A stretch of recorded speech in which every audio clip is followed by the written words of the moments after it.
Hey everybody, this is Mattie with Altcoin Buzz. Hope you're well out there. And if you're watching this, congratulations, you have survived Hump Day and you're still alive. So kudos to you. That's always the goal. We're looking at a number of stories today, including what's happening with Huobi and a big acquisition. We'll take a look at what Luke has to say about that. We're looking at news with Square. They're facilitating adoption. We'll look at Chris's article and what's going on with them. We're also taking a look at the next installment in our ICO review series, looking at Multivac. So we'll have more information for you about that particular project. But as always, members of the Altcoin Buzz Army, we're beginning here on altcoinbuzz.io with this article today by Luke. Australia is now welcoming cryptocurrency with open arms. What is this all about? Australia is developing a national blockchain for businesses, according to an official statement from the government's Scientific Research Department. The blockchain is being developed by Data61 in partnership with computing giant IBM and a British-Australian law firm called Herbert Smith Freehills. The official name of the blockchain will be the Australian National Blockchain. So big news with big partners, and Australia seems to be getting more and more serious about cryptocurrency and blockchain with every passing day. So you can read more about the details, what Data61 is all about. They're part of the Commonwealth Scientific and Industrial Research Organization, and in a recent announcement made by them, the ANB is seen as a step toward the Internet of Things, or a system in which everyday processes are connected by the internet, and that's no small feat. Then you have Dr. Mark Staples, a senior research scientist at Data61, who said, quote, "For complex enterprise contracts, there are huge opportunities to benefit from our research into blockchain architecture and into computational law. Smart contracts have many applications, and as the ANB progresses, we look forward to exploring other business use cases to roll out." ANB, once again, referring to the above here, the Australian National Blockchain. So let's be honest, anybody can really make these kinds of claims and grandiose statements, but at the end of the day, I think this is encouraging because you have IBM that's involved as an active partner. That's really the meat of the story here, at least in my opinion. So you have Mr. Paul Hutchison of IBM Global Business Services, who said, quote, "Blockchain will be to transactions what the internet was to communication." What a quote. What starts as a tool for sharing information becomes transformational once adoption is widespread. The ANB could be that inflection point for commercial blockchain, spurring innovation and economic development throughout Australia. So it really seems like Australia has a lot of momentum recently. It seems like their institutions and a lot of even the public are getting behind some of these initiatives. Add to that now you have IBM, that's a big part of the equation. That's excellent, at least in my opinion. So let us know what you think about this development. I see it as a very positive one. Let's keep an eye on it and see what happens. In other news, we have this article by Luke. Crypto exchange Huobi acquires public firm for $70 million. So the crypto exchange Huobi, by the way, if you're not using it, I would recommend it highly. It's a really, really nice interface and platform. They've acquired 66% of the shares of a public firm, Pantronics Holdings, listed in Hong Kong, making Huobi the largest shareholder.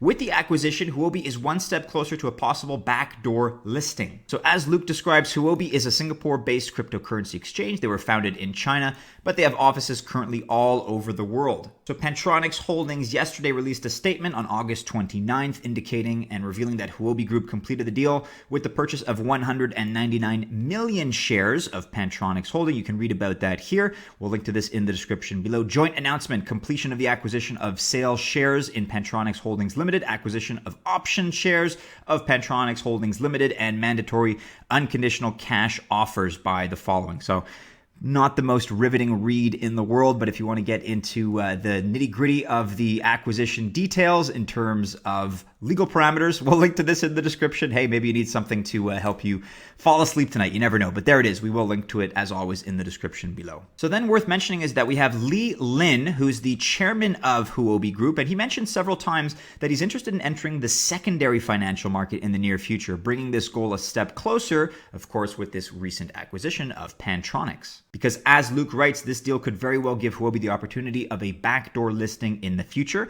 So that's a process where a private firm enters the secondary financial market by purchasing a number of shares of a public company. So I know, guys, at Altcoin Buzz, we're often guilty about talking really about Coinbase and perhaps Binance and their overrepresented, I think it's fair to say, in some of my coverage. At least I'll speak for myself.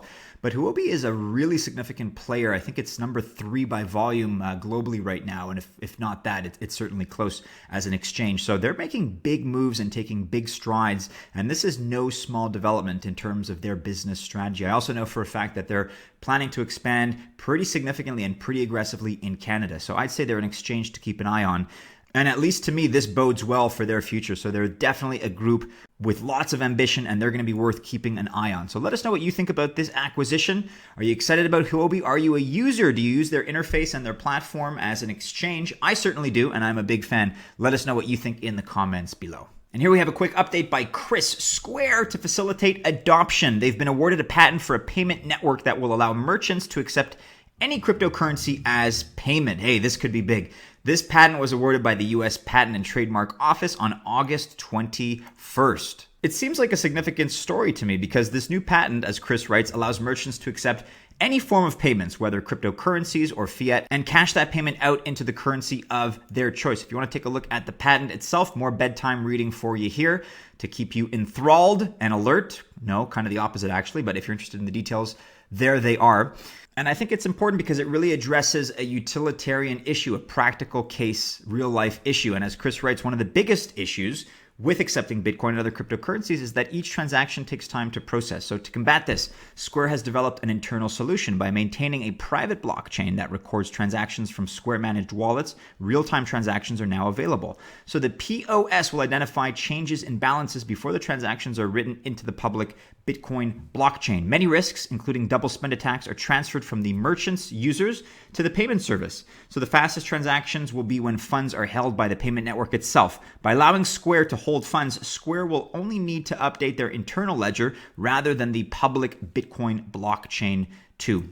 And don't forget, if we're talking about Square, we're talking about their CEO, Jack Dorsey, who really, you may conjure up a lot of Twitter fame because, yeah, he's all about Twitter. He's behind that as well, but he's behind Square. So if we're talking about this, we're also talking about Jack Dorsey. And it's worth noting, as Chris points out, that in a recent earnings call, Jack said, quote, "Bitcoin for us is not stopping at buying and selling. We do believe that this is a transformational technology for our industry, and we want to learn as quickly as possible." That's the thing that we have to remember, is that Jack is very bullish on cryptocurrency, and he's one of the few, well, I shouldn't say the few, but he's a very prominent leader in the Silicon Valley space, and he's somebody with really interests that don't necessarily align directly with cryptocurrency. That's still a proponent, that's still a fighter in our corner. So that's a very encouraging to see. Jack Dorsey is also on record stating his beliefs in the future of Bitcoin, which you can read about here. Quote, "I'm just approaching it with the principle that the internet deserves a native currency." Exactly. It will have a native currency. I don't know if it will be Bitcoin. I hope it will be Bitcoin. I'm a huge fan. If you want to read more about Jack's praises and the way he likes to laud Bitcoin, and at least conceptually and philosophically the idea of cryptocurrency, check this out here. Jack Dorsey hopes Bitcoin will become the web's native currency. And once again, if you want to check out the patent, help yourself fall asleep tonight once you finish counting sheep, we're going to link to this as well in the description below. Finally today, guys, we're looking at the next installment in our ICO review series, taking a look this time at MultiVac. And I'll let you guys check this out at your leisure. You can read what it's all about. But again, this is the sort of thing where we're judging ICOs, we're reviewing them as a group and creating an aggregate score based on a number of different parameters. So we look at the team's experience, we look at their technology, we look at the advisors involved, the economics of it, the case for the product in the real world. We take a look at their competitive pressures, whether or not other competitors or entrants exist in that landscape. We take a look at their partnerships, all kinds of different things. And we judge, we rate every one of these quantitatively, and then we aggregate those scores on a score of 100. So if you want to take a look at what we attributed to MultiVac as far as our rating, you can check that out in our full review. Again, it's not financial advice. It's just what we think, whether good or bad, about some of these ICO projects that are out there in the space. And this is one that caught our attention. Again, not financial advice, but if you want to take a further look into our opinions,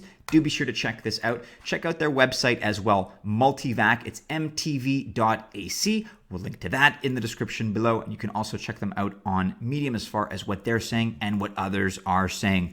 For more articles like this, guys, and more information, always follow Altcoin Buzz and Altcoin Buzz News on Twitter. Hey, don't forget Instagram, Facebook, and Telegram. If you're not up to speed on the latest video, check it out on the right. Also, be sure to link to altcoinbuzz.io for the latest articles and editorial pieces. With that, members of the Altcoin Buzz Army, if you choose to invest, I wish you happy investing. We'll see you again soon in a new video. Have a fantastic day. Take care.